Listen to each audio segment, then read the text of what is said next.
या फिर कहीं रुपया पैसा अटक गया हो, नहीं निकल रहा हो, किसी व्यक्ति से कोई काम करवाना है, वो काम नहीं कर रहा, कोई फाइल आगे नहीं बढ़ रही है, कोई कार्य अटक रहा है, तो एक जल के पात्र में जल भरकर 5 बेलपत्री शिव जी को समर्पित कर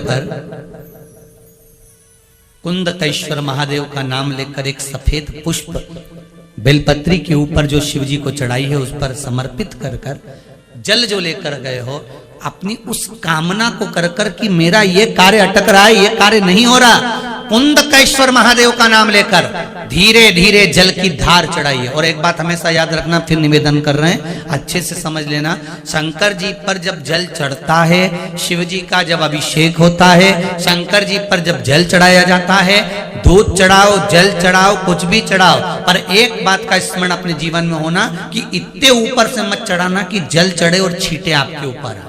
बहुत ध्यान दीजिएगा।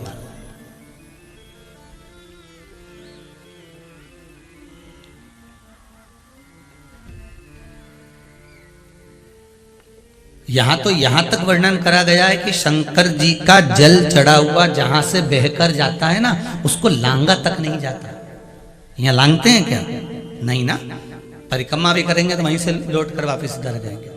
शिव जी का जहां से जल बहकर जा रहा हो, चढ़ा हुआ जल जहां से बहकर जा रहा हो, उसको लांगा तक नहीं जाता। और कई लोग बड़े बड़े आनंद में शंकर जी पे इतनी ऊपर से जल चढ़ाएंगे तो वो छींटे पूरे अपने ऊपर आना चाहिए, शरीर पर आना चाहिए। नहीं नहीं, उसका दोष है महाराज, उसका दोष है।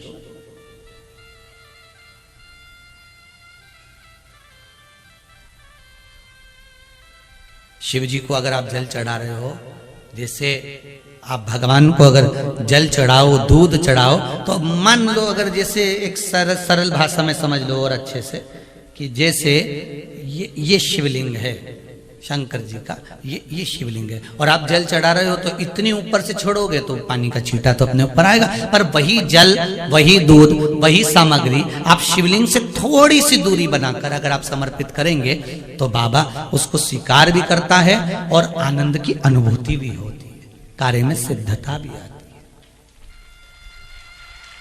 कार्य में उसकी सिद्धता भी। अब तुम तो ऊपर से छोड़ रहे हो जिससे वो पानी तुम्हारे ऊपर ही आए, तो वो एक अलग प्रसंग है, वो एक अलग विषय। बहुत ध्यान देना महाराज, भगवान को कभी भी कोई भी सामग्री, जैसे भगवान के मंदिर में अगर फूल चढ़ाने जा रहे हो, भगवान के मंदिर में अगर पुष्प समर्पित करने जा रहे हो, तो फूल का मुख अपनी ओर नहीं होना चाहिए। फूल का मुख कहां पर होना चाहिए? जम के बोलो जरा, भगवान की ओर।